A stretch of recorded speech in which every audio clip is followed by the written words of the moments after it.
नमस्कार दोस्तों, आज की वीडियो में हम चर्चा करने वाले हैं बिहार के पॉलिटिक्स की, जहां चिराग पासवान और पीएम मोदी मतलब बीजेपी के बीच खींचतान शुरू हो गई है और मामला काफी गंभीर हो सकता है। इसलिए आइए जानते हैं क्या चल रहा है बिहार में।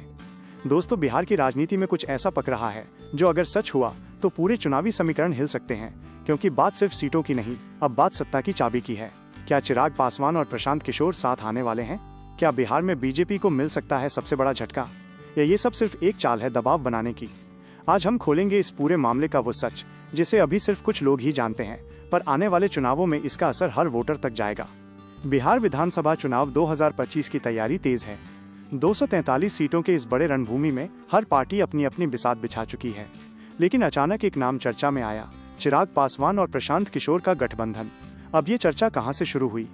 दरअसल सूत्रों के मुताबिक चिराग पासवान ने बीजेपी से 40 सीटों की मांग रखी है, जबकि बीजेपी 25 सीटों से ज्यादा देने को तैयार नहीं। और यहीं से शुरू हुई कहानी, एक नए गठबंधन की अफवाहों की। चिराग पासवान के पास एक मजबूत तर्क है। वो कहते हैं, हमने लोकसभा में 5 सीटों पर लड़ा और सब पर जीते, मतलब 100% स्ट्राइक रेट। लेकिन बीजेपी कहती है, वो जीत हमारी वजह से हुई थी, क्योंकि हमारे वोट तुम्हें ट्रांसफर हुए। सवाल ये है, क्या अब चिराग अपने बूते 40 सीटें जीत सकते हैं, या ये सिर्फ एक प्रेशर टैक्टिक है बीजेपी को झुकाने का? प्रशांत किशोर, यानी वो नाम जिसने मोदी, नीतीश और ममता बनर्जी जैसे नेताओं की किस्मत लिखी, लेकिन अब वो पहली बार खुद राजनीति में उतर रहे हैं। पीके को चाहिए एक स्थिर और वोट बैंक वाला साथी, और चिराग पासवान को चाहिए एक रणनीतिक ब्रेन जो उन्हें मुख्यमंत्री बनने की राह दिखा सके।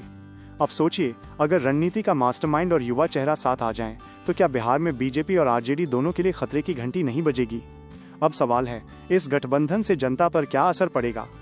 एक तरफ है मोदी की लोकप्रियता और बीजेपी का मजबूत संगठन, दूसरी तरफ है युवा चेहरा चिराग और पीके की पॉलिटिकल ब्रिलियंस। युवाओं में पहले से ही नाराजगी है, रोजगार, पेपर लीक और माइग्रेशन को लेकर। अगर ये दोनों मुद्दे लेकर मैदान में उतरते हैं तो पहली बार बिहार में तीसरा मोर्चा मजबूती से उभर सकता है। अब आता है सबसे बड़ा सवाल, क्या सच में चिराग और पीके एक साथ आएंगे? स्रोतों के मुताबिक ये चर्चा शायद एलजेपी की तरफ से ही फैलाई गई हो, ताकि बीजेपी पर दबाव बने कि सीटें बढ़ाई जाएं। लेकिन राजनीति में अफवाहें भी कभी कभी सच्चाई की भूमिका निभा देती हैं। अगर ये रणनीति दबाव बनाने की थी, तो ये चिराग का पॉलिटिकल मास्टर स्ट्रोक है, क्योंकि अब बीजेपी के सामने दो ही रास्ते हैं, या तो चिराग की मांग माने या बिहार में एक नया गठबंधन जन्म ले। अगर चिराग पासवान और प्रशांत किशोर साथ आते हैं तो बिहार में बनेगा युवा जोड़ रणनीति का नया समीकरण। अगर नहीं तो चिराग को फिर तय करना होगा, सीटों की गिनती ज्यादा जरूरी है या सत्ता तक पहुंच। राजनीति में ना कोई स्थायी दोस्त होता है, ना दुश्मन। आज जो अफवाह लगती है वो कल राजनीतिक गठबंधन बन सकती है।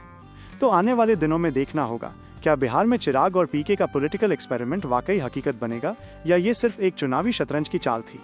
दोस्तों, राजनीति में हर मोड़ एक नई कहानी कहता है, और बिहार की ये कहानी अभी खत्म नहीं हुई है।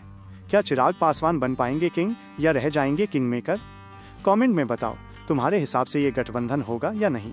वीडियो अच्छा लगा तो लाइक करो, 1 मिनट फैक्ट्स को सब्सक्राइब करो, और अगली बड़ी कहानी तक बने रहो हमारे साथ।